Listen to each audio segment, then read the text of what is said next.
కేసీఆర్ గారు చెప్పారంటే నాగార్జున గారికి, నాగార్జున గారు మీరు ఎన్ కన్వెన్షన్ని కూల్చాలనుకుంటున్నాం, ఒకవేళ మేము ఎన్ కన్వెన్షన్ని కూల్చొద్దు అనుకుంటే మీరు ఒకరోజు సమంతాన్ని పంపించండి అని కేసీఆర్ గారు అంటే నాగార్జున గారు చెప్పారంట.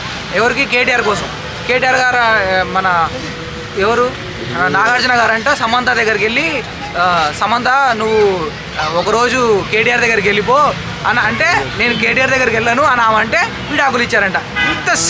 ఇంత సిల్లిగా మాట్లాడు కొండా సురేఖ గారు. మీరు ఒక మినిస్టరు అంటే మన కొన్ని అంటే తెలంగాణలో కొంతమంది మినిస్టర్లు ఉంటే అందులో ఒక ఫారెస్ట్కి సంబంధించిన మినిస్టరు ఇంత దారుణంగా అసలు ఒక నిజంగా లేబర్ గారు కూడా మాట్లాడరు అంత పచ్చిగా, అంత మంచి హృదయం ఉన్న మనుషులకి ఒక లేబర్ గారు కూడా మాట్లాడు అంటే నిజంగా ఆధారాలు ఉంటే చూపియండి. కేటీఆర్ గారి మీద విమర్శించడంలో తప్పులేదు. కేటీఆర్ గారిని ఇంతకుముందు రకుల్ ప్రీత్ సింగ్తో కూడా లింకు కలిపారు, తప్పులేదు. ఆరోపణ చేయడం లేదు, తప్పులేదు. కానీ మరీ దారుణంగా ఎట్లా అంటే నాగార్జున అంటే పోయి నువ్వు ఒకరోజు కేటీఆర్ దగ్గరికి పో అని చెప్పేసి సమంత అన్నదంట. ఆమె అన్నది ఈ మాటలు అన్నది, ఆమె వీడియో చూడండి. ఆమె అంటే సమంత అంటే నేను పోను కాకపోను, అవసరమైతే ఎన్ కన్వెన్షన్ కూల్చినా పర్లేదు అని నేను పోను అంటే నాగ చైతన్య అంటే విడాకులు ఇచ్చిందంట. ఇబ్బే వాళ్ళ పర్సనల్ లైఫ్ ఉంటుంది, వాళ్ళ ప్రైవసీ లైఫ్ ఉంటుంది. అసలు వాళ్ళ ప్రైవసీ లైఫ్ గురించి విడాకులు తీసుకున్న దాని గురించి మాట్లాడమే తప్పు. అలాంటిది ఇంత దారుణంగా కొండా సురేఖ గారు ఎట్లా మాట్లాడతారన్న? నిజంగా ఇది చాలా బాధాకరం అన్న. ఖచ్చితంగా రేవంత్ రెడ్డి గారు 24 గంటలైనా ఎలాగ స్పందించలేదు. ఎందుకు స్పందించారండి? హైడ్రా న్యూస్ని స్పందించారు, ఈ న్యూస్ స్పందించారు. నిజంగా ఈ 2 న్యూస్లు చాలన్నా కాంగ్రెస్ గవర్నమెంట్ పడిపోవడానికి. ఎందుకంటే ఆల్రెడీ హైడ్రా గురించి ఒక మంచి పేరు వస్తుంది అనుకున్నారు. ఎన్ కన్వెన్షన్ కూల్చిన తర్వాత మంచి పేరు వచ్చింది. కానీ 100,000 పేదల ఇల్లు కూల్చుతారు, ఉన్న పేరు మొత్తం హైడ్రా ఎందుకు పెట్టినవరా బాబు అని తలపట్టుకున్నారు.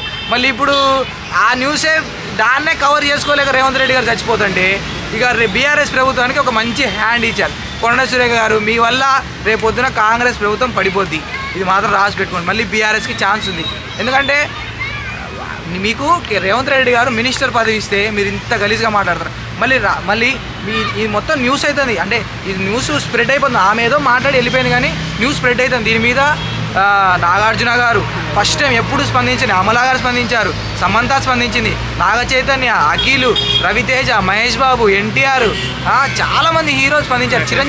చిరంజీవి గారు కూడా స్పందించారు, చిన్మయ్, ఇంతమంది స్పందించిన తర్వాత కూడా నేను సమంత గారు మన కొండా సురేఖ గారు అంటున్నారు నేను కేటీఆర్ మీద అంటే మా ఆరోపణలు చేస్తున్నా, ఎందుకంటే ఆయన చాలామంది సినీ ఇండస్ట్రీలో వాళ్ళకి డ్రగ్స్ అలవాటు చేస్తున్నాడు, అందుకే ఆ కామెంట్ చేసినా కానీ నాకు నిజంగా నాగార్జున వారి ఫ్యామిలీని బయటికి లాగాలని లేదు అంటే మీరు సాష్టాంగంగా నమస్కారం చేయాలి సమంత గారి దగ్గరికి వెళ్ళి. ఇంత దారుణంగా మాట్లాడి ఎట్లా నైట్ పోయి మీరు బతుకమ్మ ఆట ఆడారు అంటే ఒకరి లైఫ్ని స్పాయిల్ చేసేసి ఒకరి లైఫ్ గురించి రూమర్ వేసేసి పెద్ద ఆరోపణ వేసేసి ఆమె మంచిది కాదు, ఆమె మీద గలీజ్గా మాట్లాడేసి మీరు పోయి బతుకమ్మ ఆడతారా? మళ్ళీ నేను ఆడవాళ్ళని అలా చెప్పను చెయ్యను అని చెప్పేసి మళ్ళీ దొంగ మాటలు. నిజంగా ఇది చాలా పెద్ద న్యూస్ అన్న, ఖచ్చితంగా అందరూ స్పందించాలన్న.